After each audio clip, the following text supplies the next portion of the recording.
and gentlemen, government, dignitaries, PMC and PMEA, and of course our marketing partners, welcome to the 73rd Luncheon. My name is Joan Falcutella, and I hope that you all have an enjoyable and informative time with us today. Just before we get going, I would like to mention and thank our valued marketing partners, for without this company's assistance, this luncheon would not be possible. Our supporting partners, Major Drilling, Hexagon, Imdex, Pale Riders, Drill Corp, Cruz Marzella and Tinefrancia, Fortune Narvaza and Salazar, Resource Coms, Carillion Partners. Our foundation partners, Weir Minerals. Minerals deliver an end-to-end solution for all mining, transportation, milling, processing, and waste management activities. And we have here Alex Ivaristo, the country manager of the Weir Minerals. QED, Quest Exploration Drilling. With more than 50 years of industry experience, Quest Exploration Drilling has established itself as an industry leader in providing drilling services to the resource and energy industries. QED range of services include diamond drilling, reverse circulation RC drilling, geotechnical drilling, geothermal drilling, and provision of water management solutions.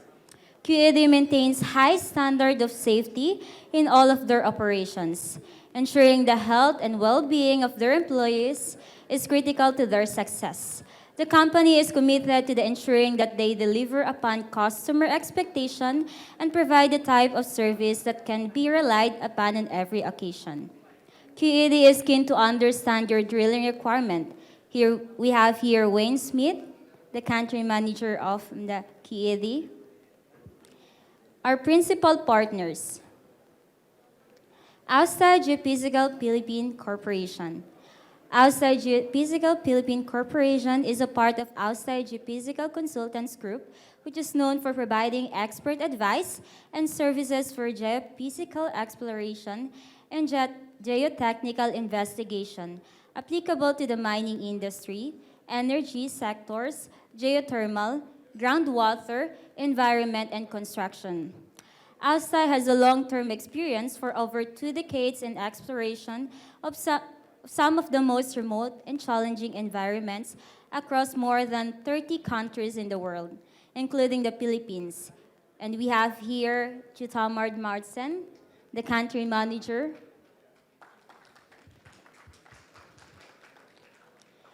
GHD.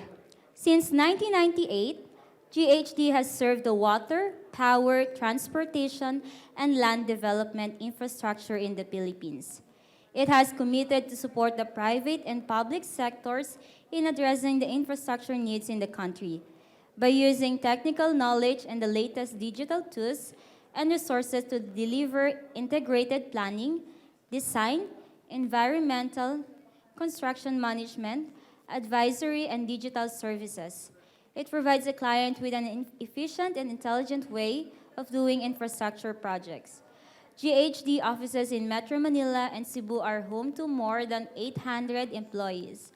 Architects, engineers, environmental and social scientists, drafters and modelers, geologists, management professionals, and experienced support personnel. Here we have Manny Ancheta and Ronald Asho from GHD.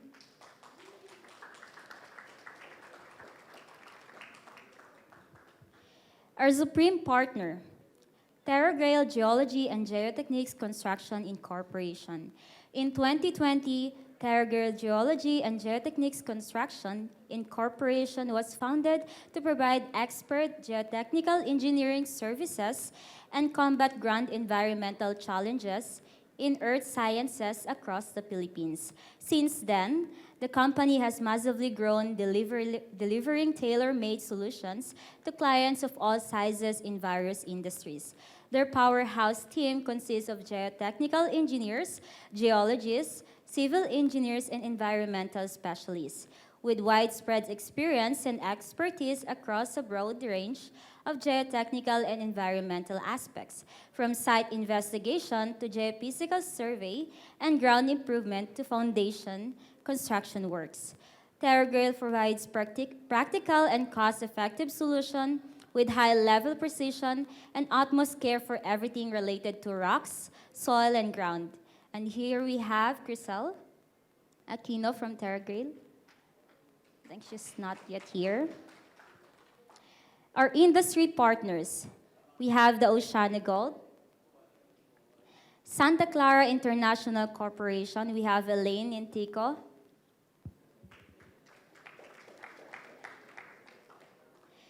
and we thank you for continuous support. We would also like to thank the following for their kind support for this particular event: TVI Pacific Inc. and the Makilala Mining. We are also affiliated with the PIMEA, the Philippine Mining and Exploration Association.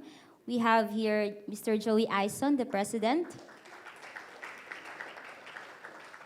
COMP, the Chambers of Mines of the Philippines. We have here Ms. Jocelyn Mendoza. The PMCA, the Philippine Mine Safety and Environment Association. The globally recognized, the Melbourne Mining Club. ANSTRAM, the Australian and New Zealand Chamber of Commerce. The Diwata, Women in Resource Development. Yaman, Philippines. And the Singapore Mining Club. The media partner, Philippine Resources and Construction Journal. We have here Miriam from the Philippine Resources. And you can also grab their latest update of the magazine. The Manila Times. And ladies and gentlemen, may I say a few words about our MC today, Mr. Joey Nelson Ison. Joey is a graduate of BS Geology from UP Diliman, currently the president of the Philippine Mining and Exploration Association, PIMEA, president of the Geological Society of the Philippines, GSP, and chair of the UP Geology Alumni Association, UPGAA. He is also a competent person for geology under the Philippine Mineral Reporting Code 2020. Ladies and gentlemen, I now hand you over to our MC, Mr. Joey Nelson Ison. Thank you, Joan, for your kind introduction. But before we proceed, I'd just like to highlight the following items. No? We will be issuing certificates of attendance to the attendees, and you can request a copy from Ms. Joan Falcotella, Joan at Philippine Mining Club. We will hold a Q&A after all speakers have made their presentations. And let me also acknowledge first the students in the room, courtesy of Yaman. I think there's delegates from UP, Mapua, Adamson, MSU. Did I miss? Okay na yan. Huh? So thank you for attending, and I hope you can learn from this experience. No? Okay, so before we serve lunch, we will have a stock watch. But before stock watch, I'd just like to give a few words about Yaman, who made the students' participation here possible. Yaman Philippines is a youth organization pledged to support the Philippine minerals industry in promoting responsible mining through various events for the students and the general public. They recently started a social media campaign called Biyahing Yaman, an educational tour and campaign promoting responsible mining by featuring different mining and quarry sites in the Philippines through social media platforms. I think they've been to Teresa Marble, Taganito, PGMC, Oceana Gold. So what's next? I think you should visit Masbate Gold Project. That would be a good one for you also. Anyway, through this campaign, the organization aims to open the eyes of the general public to the coexistence of mining and the protection of the environment, giving light on the importance of the minerals industry and rectifying industry misconceptions and shaping young minds to become stewards of the environment and mine safety. So having said that about Yaman, let's now go to our stock watch. Our speaker for the stock watch worked as a stockbroker doing research on stocks to buy. In the 1990s, he also taught finance and investments at the La Salle University Graduate School of Business. In the last 10 years, he has conducted talks on investor education for the Philippine Stock Exchange, as well as for First Metro Securities. He's now a director of Angion Advisors, a consultancy firm for capital raising and portfolio construction. Ladies and gentlemen, Mr. Sandy Giles. Good afternoon to one and all. This is the Stock Watch about TVI Resource Development Philippines. The company was established by TVI Pacific, which is a company listed in Canada. And there is a recent shareholder called the Villar Group, which has companies listed on the stock exchange in the Philippines. Now, TVI Pacific is listed on the Toronto Stock Exchange. Recent price was 2.5 Canadian cents. And the Toronto Exchange seems to have absorbed the smaller stock exchanges in Vancouver, Calgary, Winnipeg, and Montreal, or at least they work together. They're allied. There is the Toronto Stock Exchange for the big established companies, and then the TSX Venture Exchange for the younger, smaller, new ventures. They have successfully raised a lot of capital for companies in mining, oil and gas, technology, and many others. So, and the rest of the economy. Now, in terms of volume traded, meaning what are the most frequently traded shares of stock, and also the most represented shares of stock. In the case of the Toronto Stock Exchange, the most frequently traded stocks are in mining, oil and gas, and financial services. And over in the TSX V for ventures, the most frequently traded shares are those in mining, technology, oil and gas. The stock market is simply a marketplace where people can buy and sell goods, in this case, shares of stock. You are familiar with the market for cash or currency. There is a bond market for government bonds, corporate bonds, and then there's also a real estate market where people buy and sell properties. So this stock market is where people buy shares, sometimes for the first time. If it's the first time that the company issues shares to the public, then it's called an initial public offering or IPO. Whatever happens after that could be called the follow-on offering.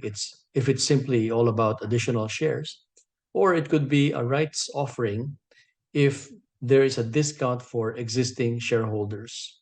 For as long as you're a shareholder, you have the right to buy X number of shares for this price, which is somewhat discounted.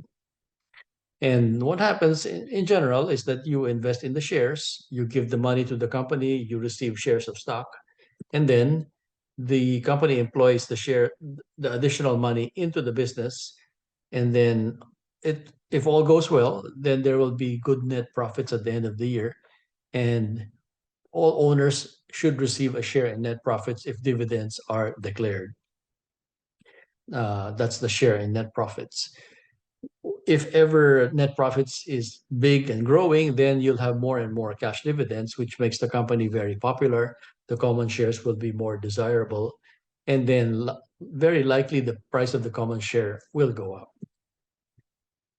I mentioned earlier that they have a shareholder now in the Villar Group, and that Villar Group also has listed companies like ALLDY or All Day for retail trade, HOME for merchandise, Golden Haven for houses and cemeteries, VLL for houses and apartments, STR for shopping centers like Star Mall, and REIT, the Real Estate Investment Trust.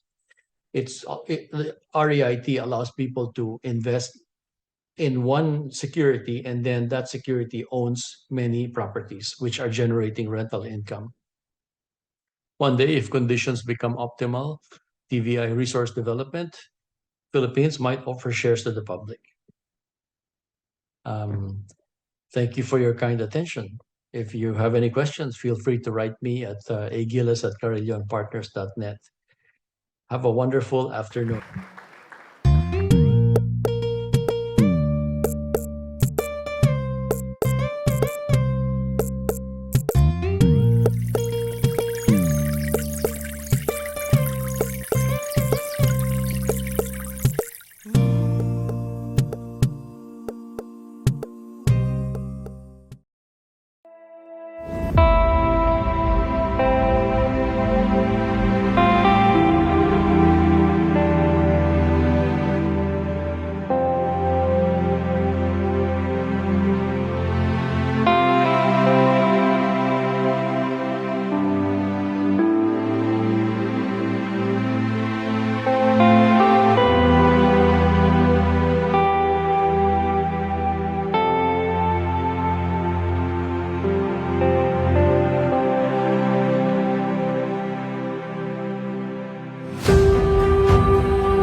Nandito po tayo sa umahan sa minahan of EMC, which is one of the few mining companies and I think one of the only mining company in Barangay that is accredited as learning site for agriculture by the TVI.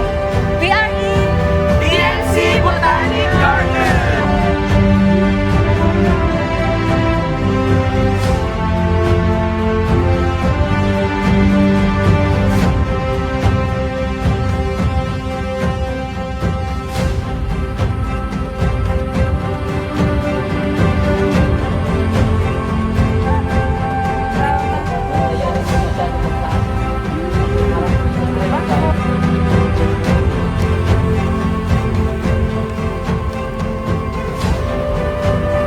Corporation is a mining company with the mission of creating a culture of best practices in all aspects of its operations.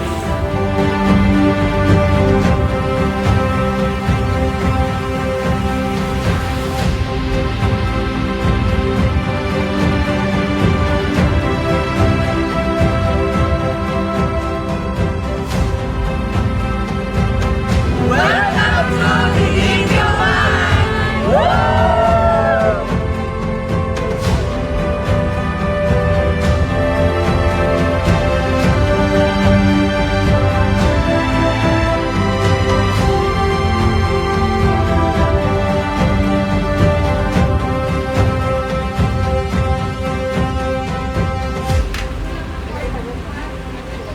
When in Hayang Gabon, Visit Auto Hub Hayang Gabon! Balik na! Welcome to Friend Store! Balik na mo! EMC side! Thank you for visiting Yang Philippines! Mabuhay! That's it for this season of Yaring Yaman! See you soon! So enough with that. So let me just introduce our speakers this afternoon. Mr. James is a geologist and a business executive with over 40 years of technical and financial experience in the natural resource sector throughout North America, Africa, and Asia. He has spearheaded TVIRD's activities in the Philippines since 1993 and was responsible for bringing on stream the Kanatuan Gold-Silver Mine, the first foreign-funded, modern, full-scale producing mine in the Philippines since the passage of the Mining Act of 1995. His tireless efforts continue to drive TVIRD's commitment to transparent, environmentally and socially responsible mining practices that bring sustainable development to the company's host communities. Mr. James earned his Bachelor of Science degree in Geology and graduated with honors from the University of Western Ontario in Canada. He likewise holds a Master's of Science degree in Geology from the Carleton University in Ottawa and has taken doctorate studies at the University of Western Ontario. To talk about TVI, Phase 5, the advent of the Shana Gold Mine, ladies and gentlemen, Mr. Clifford James. Thank you very much. Okay, so it's my pleasure to talk about Shana. And I noticed that the way it's been advertised is the advent. It's really not the advent. It's the restart, which I'll explain here in a moment. But it's an exciting project. It's one that we at TVRD are really excited about. So I'm going to start with a quick summary, the key facts here. I guess the big thing is that we are targeting January of next year for the commercial production date. And we're well on plan for doing that. Shana has a reserve of 477,000 ounces of gold. This is recoverable gold. It's a relatively low-cost producer. You know, the AIC on this thing is about $846 an ounce in the open pit and $1,094 underground. The open pit development, which we're sort of screaming ahead on right now, is better than 70% complete. And we expect to be down and intersecting the higher grade material in this ore body sometime toward the end of the year. We're targeting December, and we're targeting sort of stable mining and production by the beginning of January. We started commissioning. The date there was December the 9th. We inherited, a modern Autotech 1.1 million ton a year mill, and it was well maintained. It was put in care and maintenance. And when the previous owners, Red 5, Greenstone, decided to shut things down. So we began commissioning, as I said, on December the 9th, and things have been going very smoothly ever since. Now, what we decided to do, we inherited a stockpile of about 400,000 tons of low-grade material. This was left over from the mining operation that Red 5 GRC had. And that has been the feed for the plant to date, except we've added to that by, as we've been going down, getting down into the deeper parts of the, getting down to the richer parts of the ore body, we've been adding incidental ore, and it's got higher grade as we go, so, that has been useful, so it's added to the, initial ore that we were left. So we've been making shipments, regular shipments. We've been making them every couple of weeks, to the BSP. And, we've been producing about somewhere between, depends on the grade and all that, but we've been producing about 700 to 800 ounces of gold. Silver in this mine is quite low. As I mentioned, the open pit mining is underway, and we expect to reach high-grade mineralization by the end of the year. Underground development has started. We expect to resume that in the third quarter of 2004.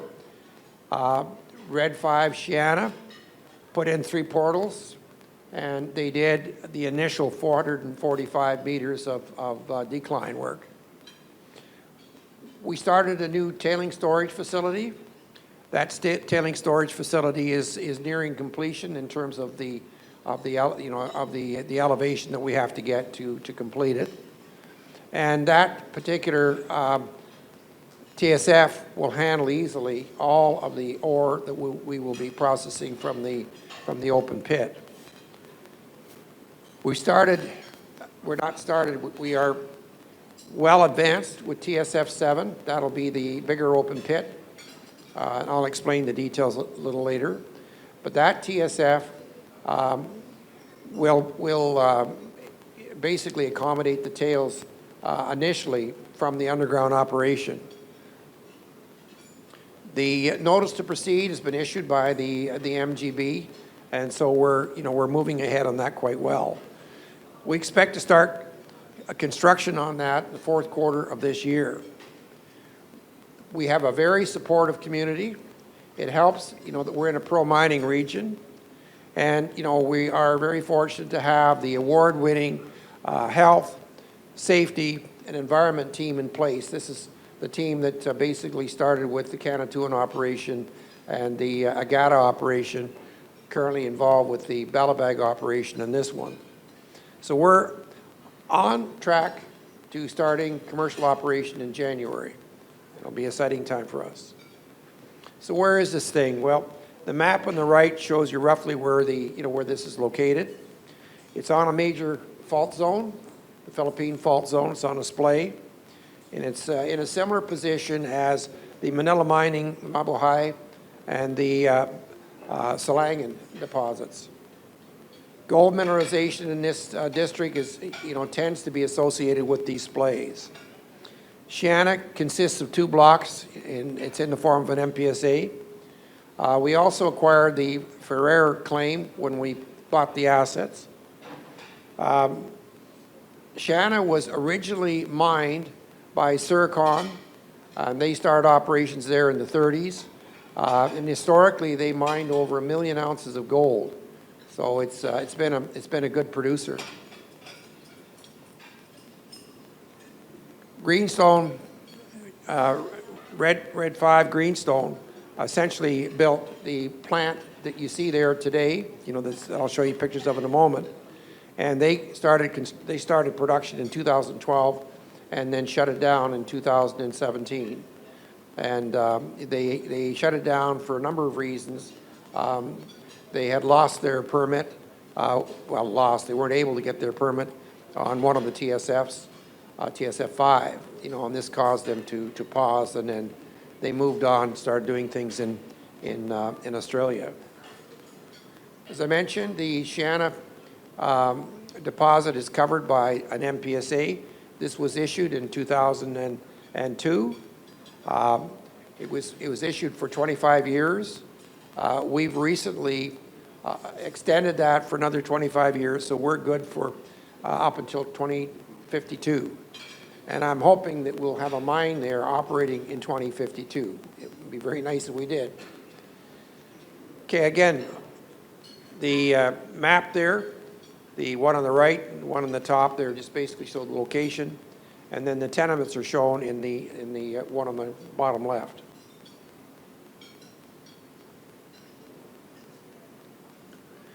This slide on the left, you can see a cross-section there, essentially through the open pit. The red lines are the drill holes. This has been relatively well drilled, not extensively drilled, which I'll come to a little later. On the right, you've got the plan, and in the box in the middle, of course, is the pit. And then you've got a number of drill holes that were drilled, around that. The box on the bottom in the green, that just shows the location of the pit relative to some of the key features, that comprise the mine.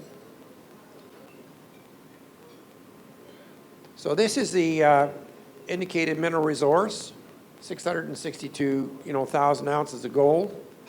You'll notice there that the silver content of this is not that high.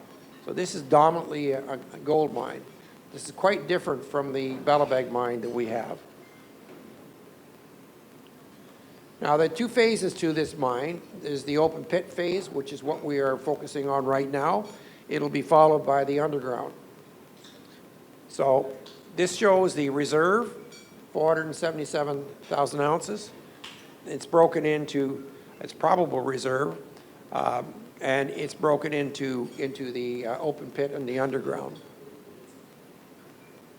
Now, these, the resources, the reserves and all that are the result of studies that we did, or that we didn't do, but that Green 5, or GRC and Red 5 did with a company called Mining One in Australia.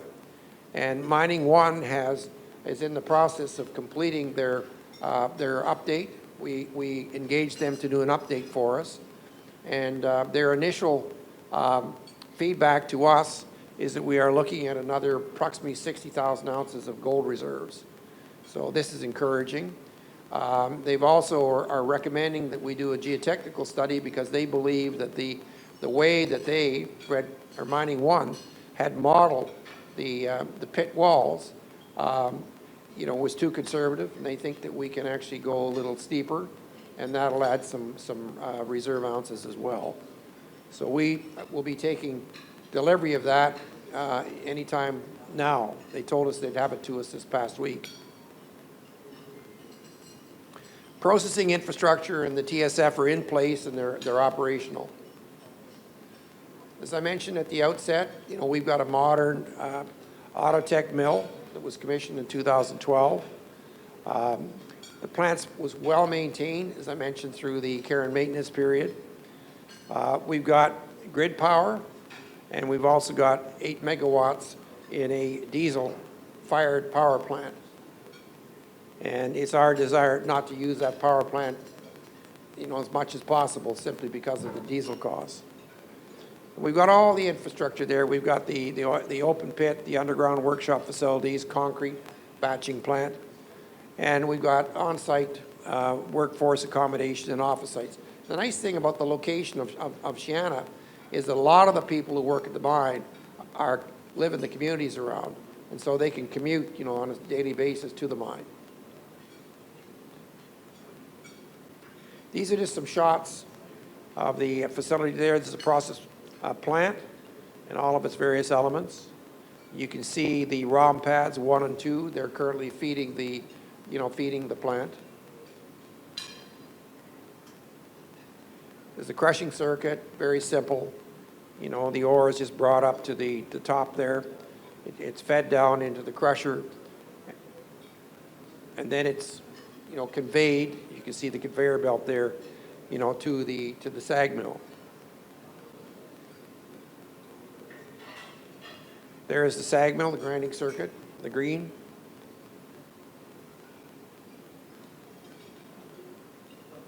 There are the CIL tanks. Of course, the ground ore goes into the tanks, for leaching, etc. These are just some shots of the infrastructure we have there: the clinic, the admin building, and the warehouse.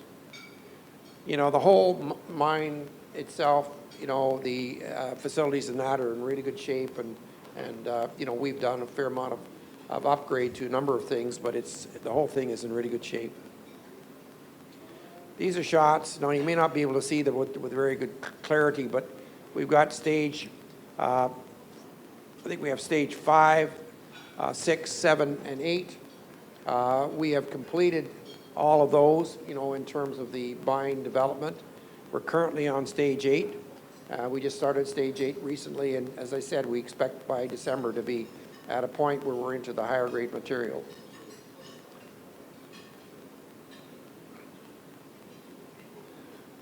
This is some shots there of the TSF. This is TSF 6. It's 85% complete. It's got a storage capacity of roughly about a million tons.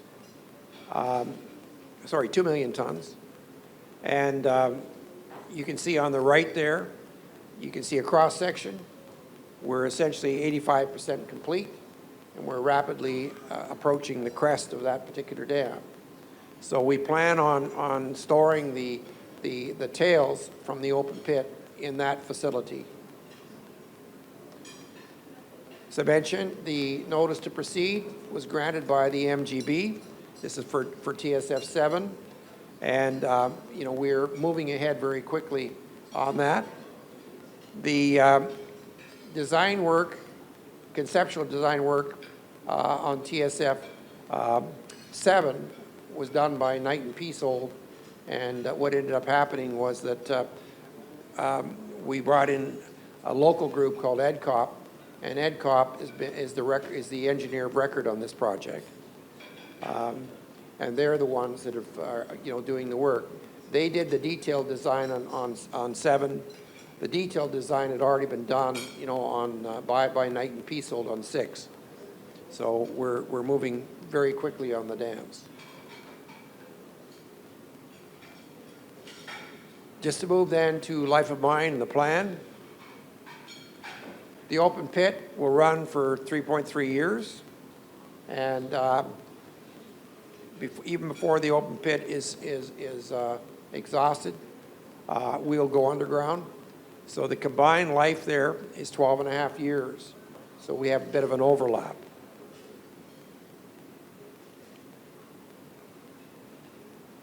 When I push the button, there's a delay. So anyway, this just shows the stages of open pit mine development. As I mentioned, we're on stage 8, and we're, one of the things that we inherited when we took over the project was the pit itself had a lot of water in it, so we had to do dewatering, and all of the water has pretty well been pumped out of the pit, and we're well into stage 8 right now.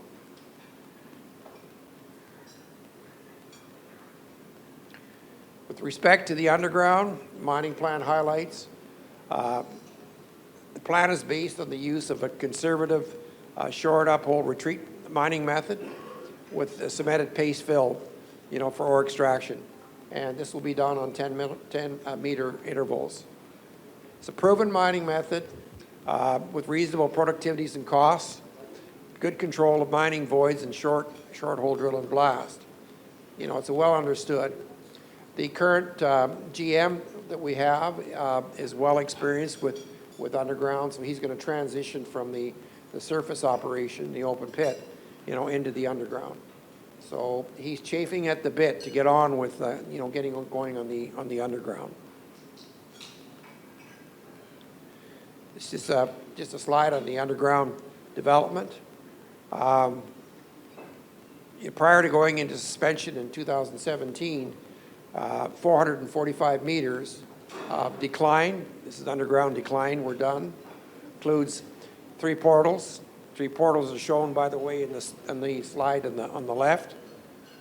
And these consist of the main axis, the exhaust way, and the return escape way. And then a slide at least the picture on the right there is just a picture of the decline work that was done.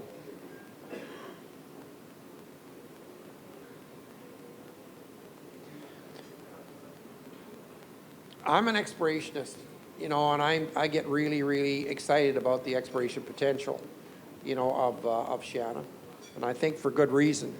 And we'll talk about that briefly here. There is near mine exploration potential. One of the things when we did our initial evaluation, we noticed that a lot of the holes that have been drilled had a lot of intercepts, very good intercepts, and very high-grade intercepts, and they'd never been followed up by Red 5 GRC. And I think their reasoning was, well, we got 12 years of mine life or 13 years of mine life, and we don't need to really be bothered about that. In fact, there wasn't much geologic work done on Shanna after Red 5 took over the project. So, there's a lot of upside, that we recognized when we took over this project. So we got near mine exploration potential. And I'm not going to get into the details there, but the combination of near mine and also the potential of the immediate area is going to, I think, add many years of life and many years of reserve, i.e. life, to the overall mine. These are some of the targets we've got here. Now, one of the big things, I work quite closely with a guy that I'm sure a number of you know. That's Doug Kerwin, and Doug has done a lot of work on a number of the deposits, in the immediate area. He put together, as I understand it, the Manila Mining Exploration Program which was executed here recently with great success. But Doug is convinced, based on the rocks and everything else we've looked at together, that there is very good potential, for a diatreme system in here.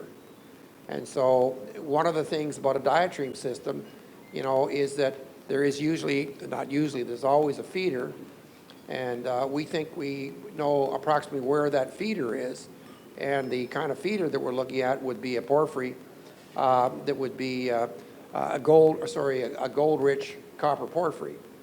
So there's been a fair amount of geophysics done in here, and we think that we've got some pretty good targets, for that sort of system. So, once we start going on this project, start generating some good cash, some of that I'm going to be pushing to be put into, exploration on the property to further expand and extend, the life of the project. So just to summarize then, Shannon's got a reserve approximately 477,000 ounces. That's gold ounces. It's a relatively low-cost gold producer. We're well advanced on the open pit mine development. We're more than 70% complete, and we expect to reach the richer ore that will form the basis for the feed on an ongoing basis. By January, well, we can reach that by December, and then by January we'll be able to declare. Our target is to declare commercial production by then. We've already started soft commissioning, and we are already producing on a regular basis doré and shipping it and making money. And the money that we make pretty well covers all of the costs of the operation, while we're doing the commissioning. So it's a self-financing kind of situation. Again, just to repeat, in summary here, the open pit mining development is underway. Underground decline development, has been started, and it'll be underway again third quarter of next year. TSF 7, the NTP has been issued, and we plan to start construction in the fourth quarter of this year. We're in a great community. I was just down there with the Canadian ambassador and his team over the past couple of days, and he was particularly struck, by the support of the community, and he was very impressed. So that's basically it. Now I'm going to go through some of the supplemental slides here because I think there's some good information in them for you.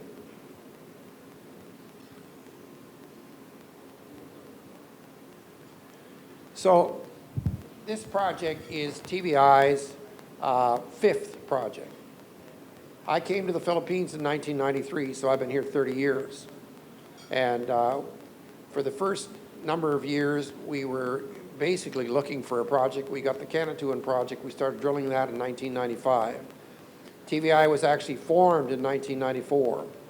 And so we've been at this for a good period of years. We started the Canatuan gold-silver operation in 2004. It ran for 4 years. We started with a very small mill, 350 tons, and through progressive build-ups, we actually ended up running that mill at over 4,000 tons a day. So we were really pushing it to generate cash that we used then to put into the next mine, which was the copper zinc mine at the Canatuan area. So we produced copper and zinc concentrates, and we did that for a good period of time. We then moved to Agata, and this was the original plan for Agata was for us to put up a plant, and we put together a feasibility study, and as often happens in our business, the whole thing would work at 650 nickel, and by the time we finished the feasibility study, nickel had dropped below 650 and stayed there for a number of years. So we didn't push forward with the nickel plant. So we had some pretty, I think, interesting ideas on how to, address nickel, produce, battery grade nickel metal oxide, and we obviously abandoned that plan and then went into shipping DSO, which broke my heart. Shipping dirt to China was not my idea of mining, you know. Anyway, we did it, and we made a lot of money at it. So that's the silver lining. That project is coming to an end. You know, we'll be shipping probably, well, we're shipping currently, but we'll be shipping, I think, with the additional discoveries that we're making, some cargoes here over the next months. And I think we'll be coming to the end of that by the end of this year. So Balabag was the next one. It's something we worked on for a good period of time. We started that one up, declared commerciality in July of 2021. So we've been in operation almost 2 years. So that one, we're going to be doing a lot more exploration on that, deeper exploration, and I think it'll end up, being an underground mine at some point. Right now, we are mining in an open pit, and we'll be doing that for some time. Next mine after Sienna is the Pandazuker, and this is something we're quite excited about. It's a pyrite deposit. We've had a number of companies that are very interested in taking the pyrite, and this would be a DSO project in the first part of it, and then we put in a concentrator for the second part of it. So that's something that we are addressing right now, and we're looking at a 2024 start for that. Following that, property we acquired here back at the end of last year, not last year, the year before, is the Mabilo project. And that's a project which we're all very excited about in TVRD. It'll start off being a DSO project, and we'll be shipping 20% copper, along with a whole lot of oxide gold. So it's got extremely good grades, and it's a very, very interesting project. So we've been at this for quite a while, and I dare say we'll be doing many more mines, in the future.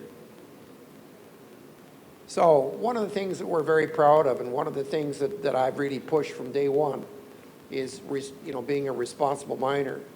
When I came here 30 years ago, that term wasn't really understood or accepted.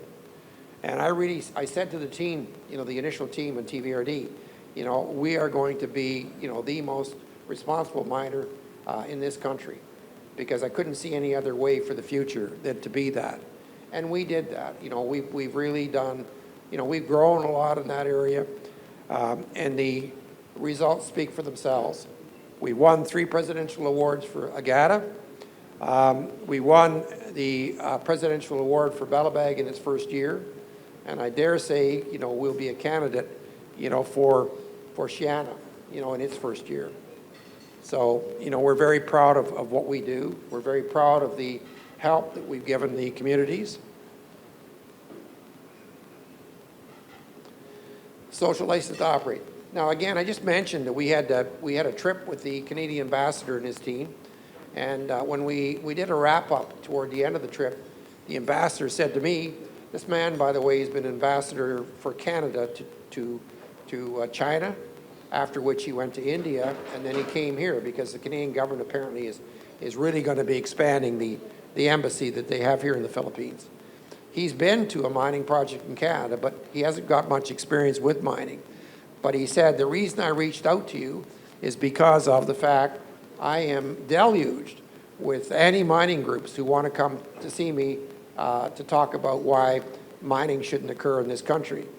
And he said, I really wanted to be able to give them a story. He said, I've seen your operation now for 2 days. And he said, for me, this is how I summarize it. He said, he works with CETA, which is the equivalent of USAID, Canadian Industrial Development Agency. And he said, if CETA was to put in or come in and put up an aid program for the local area, he said it would cost, he estimated $50 million. And he said, what you guys have got here is an ongoing aid project, for the whole area, for the community. And he said, look at the money you put into, you can look at the SDMP there, the royalty we give to the indigenous people, and also to the EPEP. Now, he said, you look at that kind of money and you extrapolate out even 10 years.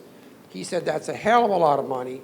And he said, your project is pumping that kind of money, into the community. And he said, it would be virtually impossible for us to entice CETA into doing something like that for community, in that Shanna area. So he said, this has put a whole new light in my head, as to the benefits of mining. And he said, this is something you as a mining industry should be promoting. Sustainability. I always laugh when I see that word. I gave a talk, I think it was at the September mining forum that we have here in Manila every year. This is a number of years ago, and some of you may remember it. But I gave a talk, and it was called Life After Mining. And I got laughed out of the room. That isn't that many years ago. Because what I was saying is mining is not sustainable, and it isn't. Ore bodies are ore bodies. They have a finite life. You mine them out and they're done.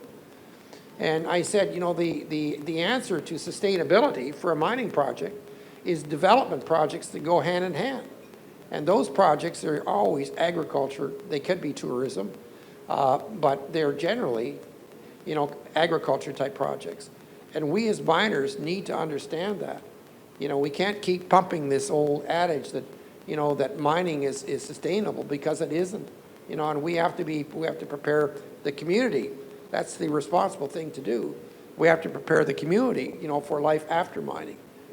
And what we do, the sustainable part of what we do, is we start day one, like when we got into this project, day one, the environmental team that we have, the social team, moved onto the property and they start working. And that is the way it has to be, working with the community, working on environmental matters, etc. We've got all the permits. This is just, I guess, an overall summary of the whole thing. We got the resources and reserves. We have the TSF. And I think we've got great project management. We're certainly well experienced. Safety and health, when I was down there, where's Mike? Mike, we're at 3.1 million man hours, okay? So that is impressive. And we got all our licenses to operate, and we're responsible. So that's my story, and I'd be happy to take any comments or questions. Okay, thank you, Cliff. It's always nice to hear a success story, from what they've done. Yeah, I've been a lot to the mines of TVI, and I think it's also a matter of changing the culture of the people. If Mike and Casey would agree, there were times that I have been in a near accident in one of their mines before TVI took over, but recently they've done really a change of getting the mindset of the people. Ano matawag nyo? TVI culture ba yan? Anyway, let's do the question. I took a few notes anyway, but the MPSA was approved in 2002, so you got your renewal early. Yeah. So could you say something about it? When most people are having difficulty in getting things renewed, and this one is 2 years ahead of schedule. I'm quite happy to talk about that. One thing I've learned over 30 years is you strike while the iron's hot. Okay, and if you've got a regime that's willing to listen to an extension, you get it while you can. And as I said before, I would be quite happy if we could, if we had with the extension we've got, if we could be still in production by that time, I think we'd have done extremely well. Yeah, I'm sure that's a good belt for geologists to look at, and hopefully TVI will put in money for the exploration around that belt. So yeah. That's a very productive belt. You've got the Buyungan Trend, which they call the Buyungan Trend. So that should be something for the geos to look at and keep Edsel happy for the rest of his lives. Thanks. For those in the room probably don't know, but QED's had a bit of a history with Siana over the years, going back to the Greenstone days. Cliff, it rains occasionally down there at Siana, and one of your big problems, I suppose, not problems, but one of the things you have to manage will be water. How's that going at the moment? I think it's going quite well, Alan. I mean, it's something that we're well aware of. I mean, we just got dumped on a year ago, you know, with Odette, and did a fair amount of damage. So, no, I think we've got things in place there to handle the water.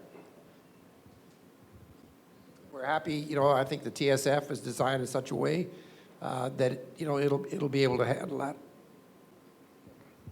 I think I understand there's still a few more meters of water until you reach the Yeah. bottom. So Yeah, no. I mean, the way these dams are designed, you must have, in our minds, you must have at least 5 meters of freeboard. So, you know, I mean, if we got up to 5 meters and it got less than 5 meters, we'd have to stop producing, stop putting things in. What we do now is that part of the plan for, you know, for managing the freeboard is to pump. So we have pumps to, you know, make sure that the fluids or the water, you know, inside the dam, you know, is free of any cyanide or anything else. You know, it meets all the environmental standards, and then we put it into, in this case, into Diano Creek. okay, any other questions? Just a matter of protocol. Kindly state your name and affiliation so that you can be recognized. Hi, James. I'm Saibal. I represent a company called Matek Industries. We are into, you know, dry stacking system. My curiosity after looking at the big tailing dam, so why don't you shift into the dry stacking system instead of a very big tailing dam? Well, you know what? I'd love to meet you, okay? Because I have been pushing, as Mike and some of the team members know here, I've been pushing internally for us to really look at dry stacking. Yeah, You love know, to. back, you know, and I know, like I used to talk to Mark Williams, you know, out of Red 5, and asking Mark at the time why he didn't get into dry stacking, because he had all kinds of problems with TSF 5. You know, and he told me at the time, he said, I would love to do that, don't know how to do that. Number two, he said, the big problem is the MGB, the DENR doesn't understand it. And he said, you know, trying to explain to them and trying to get them up the learning curve is going to be a problem. But, you know, I mean, intuitively, dry stacking makes a hell of a lot of sense. Thank you. I think, you know, we are welcome your any thoughts, and we are ready to discuss anything. Well, give me your business card. I'd be happy Sure. to talk Yeah, to yeah. you. I'll share with you. You know, and I'll introduce you to the people that we work with. Yeah. I just love to, you know, take the opportunity to explain you. We have been converted a lot of big tailing dams like CSNs, which is a part of Rio Tinto, BHP, and many more. We have been converted big tailing dam of handling around 23,000 tons of dry stack per day. That capacity project we have converted in a large, many mines in Brazil and Latin Americas. Even in India, a couple of projects we have done with ArcelorMittals Well, I and would love Kazakhstan. to, as I said, I'd love to meet you because So yeah, there are a lot it of makes a case hell of a lot of studies. sense to me. Yeah. Thank you, James. Okay, yeah. Well, also just to add to that, one of the companies here that got its ECC recently approved was Celsius Makilala, which is one of our supporters. And their EIA is also, they're doing dry stacking. So that's been approved. Well, they're not yeah. doing anything right So- now. so They're, yeah, so they're I talking mean, about it. That's Yeah. part of their approved Right. ECC. Yeah. So it could happen because probably the DNR now understands it, so that's why they approved the ECC. Well, back when I talked to Mark about this, they didn't understand it. He was so frustrated. Manny, you're from GHD, you're also with dams, you know, so maybe you could Yeah, he's- contribute on dams. He's working with us. He's our engineer of record. And we've got, I think, a great relationship with GHD. I'll do a shout out to them. Probably bring Rob Longy around, no? So. From the geotech engineers, you know, that's a big fault area, Philippine fault, no? So how are you handling the geotech side of it? No? Well, I mean, we're using, you know, everything is done on the, you know, on the project is done to the highest standards. You know, the dams, I mean, this is why we rely on people like GHD. They're not the engineer of record on this project. Unfortunately, they couldn't take the project on. They had too much to do, and it was COVID, okay? So we went with EDCOP, and but in my experience with them is they're very, very good. And we're on top of that. One of the reasons the original mine shut down was because of the failure of is it the west wall? And then there was, Greenstone had also some issues with that wall. Have you taken part of that out as your part of your cutback, have you? Yeah, we have. Yeah, and as I mentioned earlier, I mean, there was geotech work done by Mining One after that. And then what we're doing now with them, we're in the process of discussing with them further geotech work, but more for doing a bigger cutback, on the wall there. But no, I think we're satisfied that wall is quite stable right now. That's excellent. Yeah, because I think the MGB went overboard and they sort of shut it down for an indefinite period of time while they're trying to find a solution on the small crack in this TSF. So yeah, it was the TSF that got them shut down. yeah.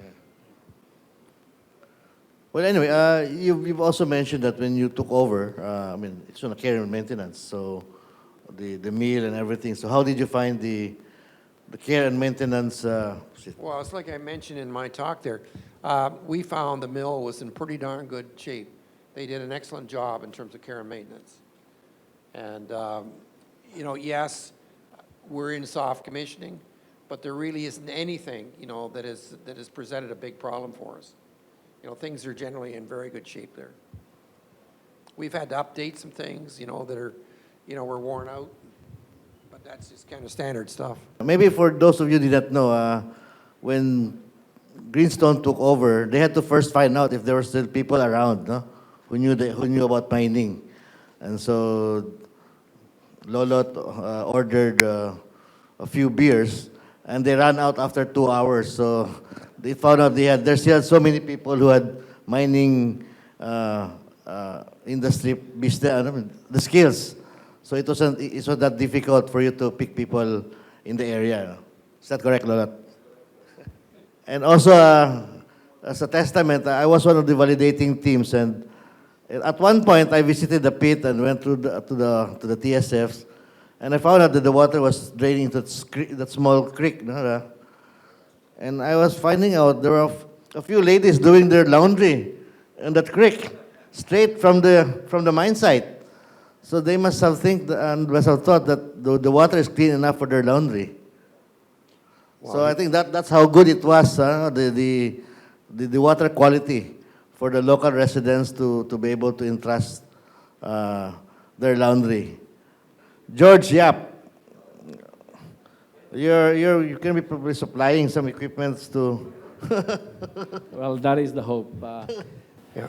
Well, my question with regard to the development of Siana, with all the challenges that you're facing with the water and geology, and structure, how willing or what's your plan for financing the development of the mine? Will it be through capital infusion from your partners, your joint venture partners, or will you be listing at some stage locally? Yeah, well, no, I mean, all I can tell you, we're well advanced, with banks right now, and I hope to be able to announce here sometime in the very near future, that we've completed a bank financing.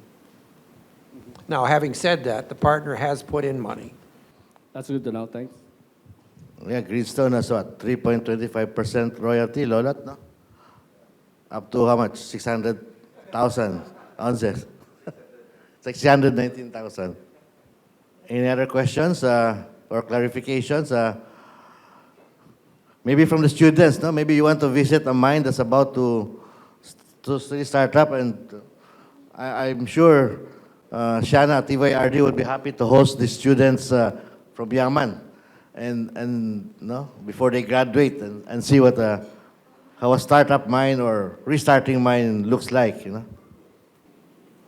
Okay, I guess this should be it.